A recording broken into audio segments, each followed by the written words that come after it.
बहुत सौभाग्य मिला हमें भी एक जिंदे नानक के पास बैठने का, उठने का, उनको देखने का, भर भर निगाहों से देखा उनको। वो गाना भी पूरा करो ना।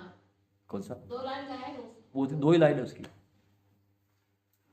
आज आप गाओगे।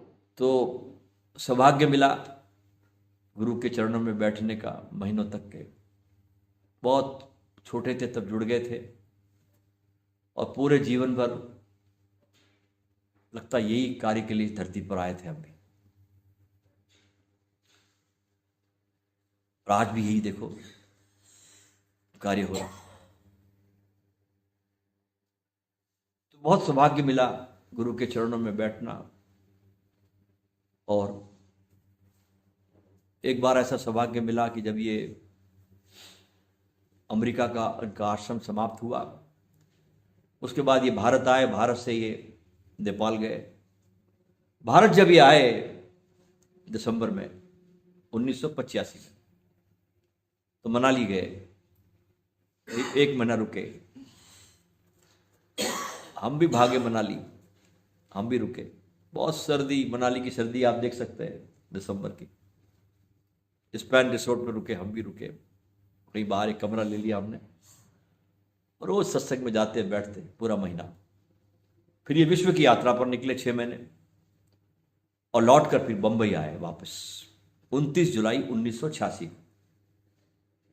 और हम अपना सब कुछ छोड़ छाड़ के, जबलपुर का सब कार्य छोड़ करके, हम पता नहीं क्यों, कुछ क्या अस्तित्व की लीला थी कि मैं 15 दिन 20 दिन पहले मैं खुद बैठा बंबई में बिना किसी कारण के। अस्तित्व के खेल बहुत रहस्यपूर्ण।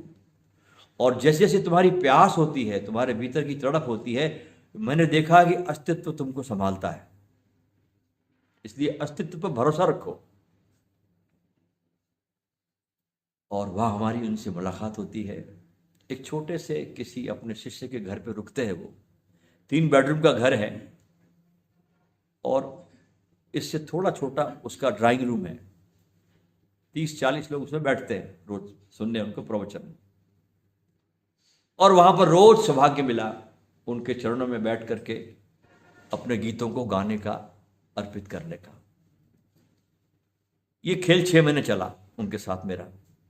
मैं गाता रहा, गाता रहा, मिटता रहा, खोता रहा। और एक नया जन्म मुझे मिला उनके चरणों में बैठ करके। और उस घटना ने पूरा मेरा जीवन बदल दिया। वो रहा ही नहीं जो बंबई गया था। वहां से मेरे जीवन की ये यात्रा वास्तव में शुरू होती है। दीक्षा तो मैंने 1972 में ली। 15 अक्टूबर 1972 को बेस बनना शुरू हुआ। मैं कोर्ट में टाइपिस्ट था। 24 साल की मेरी उम्र। दीक्षा लेने के समय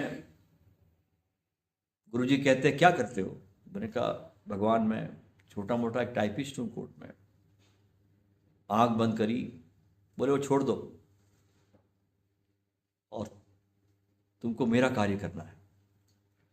यहां से तुम बंबई जाओ, जीवन जागृति केंद्र है हमारा, वहां से बुक्स लो, कैसेट लो। मेरी पत्नी मेरे साथ थी। तुम दोनों मेरे संदेश को गांव गांव पहुंचाओ। ये 1972 की बात है, जब उनके लिए पूरे देश में विरोध की लहर थी। आज मामला बदल गया। उसमें भयानक विरोध था। इलस्ट्रेट वीकली ऑफ इंडिया में उनके खिलाफ बहुत लेख छपते थे। पंजाब केसरी छापने लगा था, ये छापता, हर मैगजीन में उनके खिलाफ आर्टिकल भरे मिलते थे। और उस मौसम में 24 साल का लड़का और 20 साल की लड़की साथ में, सुंदरतम कन्या, गेरुए कपड़े और माला पहने पूरे भारत में घूम रहे। लेकिन बड़ा सौभाग्य रहा ये कार्य करने का। इससे बहुत हमारा विकास हुआ। असुरक्षा में जिए पूरी तरह अनसिक्योरिटी। रहने को कोई घर नहीं, कोई बैंक बैलेंस नहीं, कुछ भी नहीं था पास में। टोटल अनसिक्योर, टोटल भविष्य भी अनसिक्योर। लेकिन छलांग मार दी, जो होगा देखा जाएगा। चिंतन भी नहीं, भय भी नहीं, आगे क्या होगा मेरा। और फिर जो मौसम जब आया खिलने का, गुरु ने अवसर दिया खेलने का। गीतों की गंगा बहने लगी।